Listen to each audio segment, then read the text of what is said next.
And ultimately, when you work in the process of decentralization, where people have ownership over a platform like this, it creates a really powerful network effect, both inside the platform where people are inviting other creatives to the table, people who they want to collaborate with, but it also creates a lot of virality to the product where people are incentivized.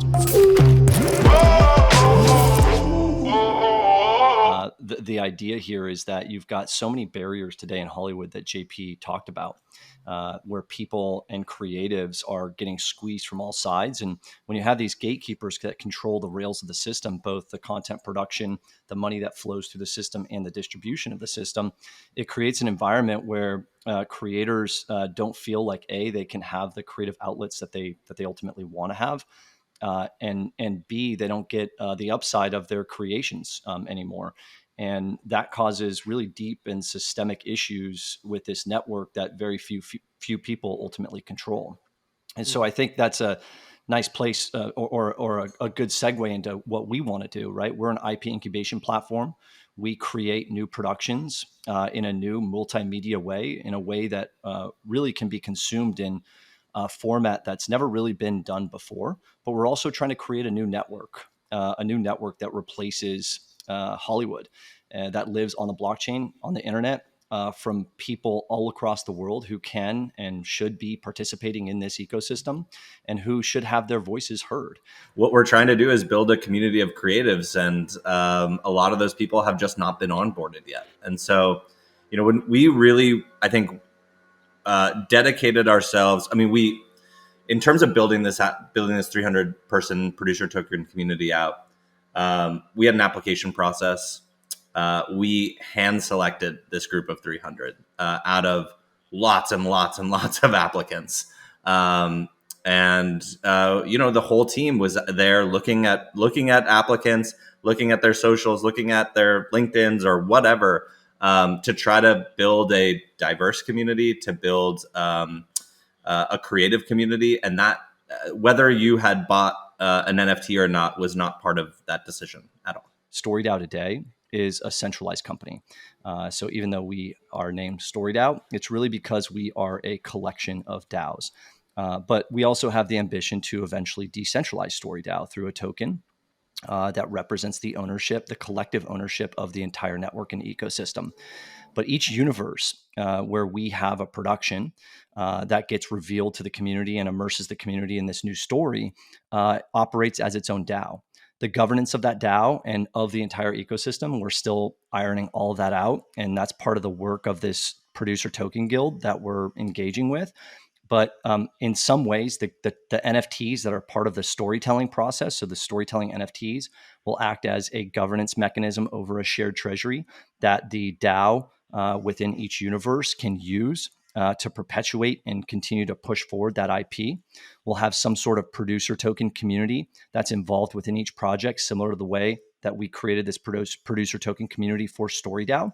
And that producer token community, really, their job is to help finance and help move this project forward and help these core creators be successful with their creations. Maybe coming from Hollywood and having a bit more of a traditional background in content development, we do believe in the role of the auteur here, right? I think a central creative person, the George Lucases of the world, right? They still have to exist.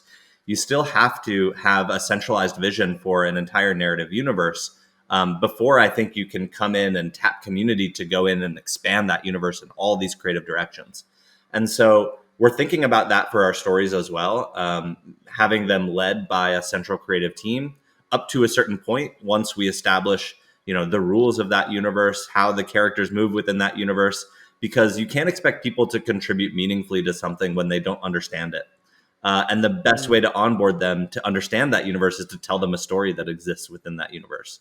And I think that's why there's so much fervor around things like fan fiction on the internet, rather than, maybe original writing on the internet, right?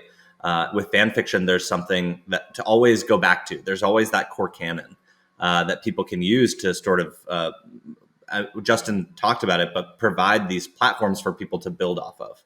From a product perspective, we think it's really important to start to harness all of that out of Discord. Discord kind of becomes the front gate of the community for sure. But the product is really the place where all the activity happens for us. And the product is really segmented into two sections for us. Number one, it's the front of house viewing experience, where it's going to be a whole new paradigm of how you engage with stories through NFTs and through the experience of engaging with those stories. And then on the back end of the platform is a little bit more like a social network where you have this creator economy happening, connections happening, small groups forming around shared visions of something that they want to do. And how we layer rewards and incentives into this ecosystem is something that we're actively thinking through as well. And ultimately, when you work in the process of decentralization where people have ownership over a platform like this, it creates a really powerful network effect, both inside the platform where people are inviting other creatives to the table, people who they want to collaborate with, but it also creates a lot of virality to the product where people are incentivized and motivated to invite consumers and viewers and other community members who may want to just immerse themselves in the story to become a part of that production as well. And so, we're certainly going to lean into a lot of marketing efforts, but I think the power in the process of decentralization is that your community becomes your best marketing engine ever, and that's your point of expansion. So as we layer on stories, we build the technology, the community, the know-how, the rewards, the incentives, the infrastructure the connections to Hollywood, the licensing opportunities, all of that for these stories. But the core creators and the community around that story is really responsible for using our tooling to then grow that story and grow awareness for that story.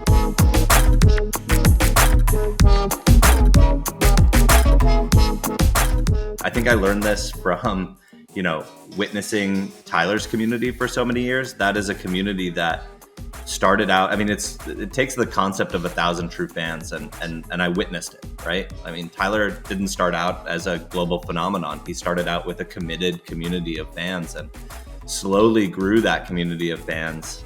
And that community of fans became the biggest evangelists for what he was doing and for the brand.